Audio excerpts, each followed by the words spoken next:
Good evening, Mr. President. Student loans are crushing my family, friends, and fellow Americans. Me too. The American dream is to kidding. succeed, but how can we fulfill that dream when debt is many people's only option for a degree? We need student loan forgiveness beyond the potential $10,000 your administration has proposed. We need at least a $50,000 minimum. What will you do to make that happen? I will not make that happen. It depends on whether or not you go to a private university or a public university. It depends on the idea that I say to a community, I'm going to forgive the debt, the billions of dollars of debt for people who have gone to Harvard and Yale and Penn and schools. My children, I went to a great school, I went to a state school. But is that going to be forgiven rather than use that money to provide for early education for young children who come from disadvantaged circumstances? But here's what I think. I think everyone, and I've been proposing this for 4 years, everyone should be able to go to community college for free. For free. That costs $9 billion, and we should pay for it.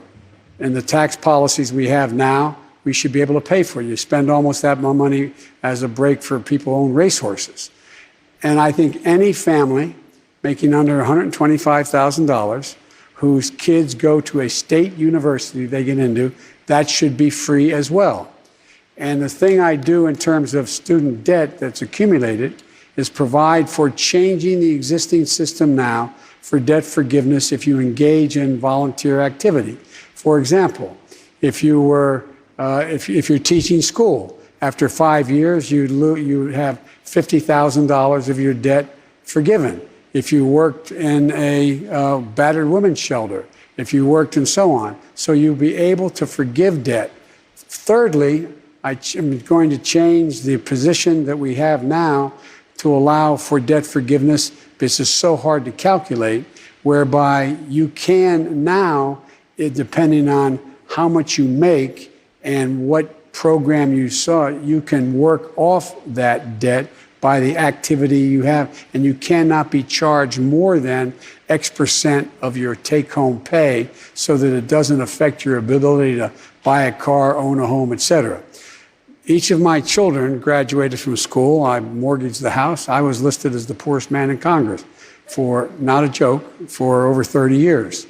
And, but I was able to borrow. I bought a home I spent a lot of time working on, and I was able to sell it for some profit. But my oldest son graduated after undergraduate and graduate school with $136,000 in debt after working 30 hours a week during school.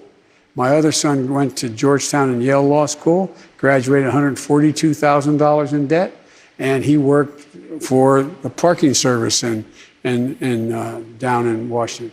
My daughter went to Tulane University and then got a master's at Penn. She graduated $103,000 in debt. So I don't think anybody should have to pay for that, but I do think you should be able to work it off. My daughter's a social worker. My other son ran the World Food Program USA, and so on. They didn't qualify. But my point is, I understand the impact of the debt, and it can be debilitating. And I think there's a whole question about what universities are doing.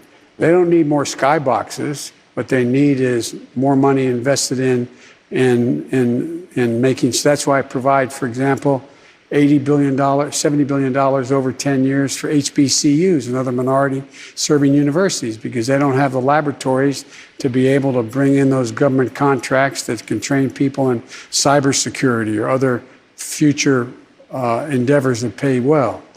But I do think that in this moment of economic pain and strain, that we should be eliminating interest on the debts that are accumulated, number one. And number two, I'm prepared to write off the $10,000 debt, but not 50. Mr. President, let me ask you. Because I don't think I have the authority to do it by sign of a pen. I'm going to talk about one simple question. Is it legal for President Biden to cancel student debt? The answer is yes. He can do it today without any other action by Congress. Let me explain why. Imagine you lend me $20. It's your $20. You can ask me to pay it back in full, in half, or not at all. Student debt cancellation works the same way. When someone takes out a federal student loan, they're borrowing money from the government, and the Constitution gives Congress the authority to control property of the government, such as debts owed to it. When Congress gave the Secretary of Education the authority to make or back student loans, it also gave the Secretary the broad and unrestricted power to cancel or write down that debt. This power was established under the Higher Education Act in 1965. That law gives the Secretary of Education the authority to compromise, waive, or release any right, title, claim, lien, or demand, however acquired. The Secretary also has the authority not simply to compromise debt, but to modify a student loan to zero. Secretary Betsy DeVos actually used this authority to cancel out a limited amount of student debt. Now, it's important to understand the purpose of the Higher Education Act. It was to make the benefits of higher education widely available, especially to those who otherwise couldn't afford it. Nobody else but the federal government was willing to lend to people with no credit history, no means, and only the chance at a bright future. But we decided to do it because education is so important to us as individuals and as a country. But the intent was not what we're seeing now. Worsening the racial wealth gap, driving up costs, reducing affordability and access, and triggering a repayment crisis. The nation today has a $1.7 trillion student debt burden, owed to the federal government by about 43 million Americans. At the Project on Predatory Student Lending, we represent over 1 million student borrowers who were cheated by for-profit colleges. And this is an industry that aggressively targets and scams people who are looking for jobs and careers in order to get its hands on federal student loan dollars. Their priority is enrollment, not education. We see how defaulting on student debt can cause poor credit, food insecurity, homelessness, inability to pay household debt, barriers to employment, and mental and physical health issues. It holds people back in their decisions to get married and have children, or to do certain kinds of jobs that we as a country need doing. And this burden impacts the whole family, the whole community, the whole economy, not just the loan bearer. But we've also seen how debt cancellation can liberate Americans and their families. And with the COVID-19 pandemic, the government has paused federal student loan payments through September 2021. This has freed up households in this pandemic to spend money and help keep our economy going. And the ability to do that falls under the same authority to modify or outright cancel debts. In these examples and others, the law is clear. President Biden has the legal authority to cancel student debt. And doing so is not an end, but a beginning of necessary change we need to invest in higher education in a different way, so that millions more Americans are not cheated out of their futures and saddled with student debt that they can never repay.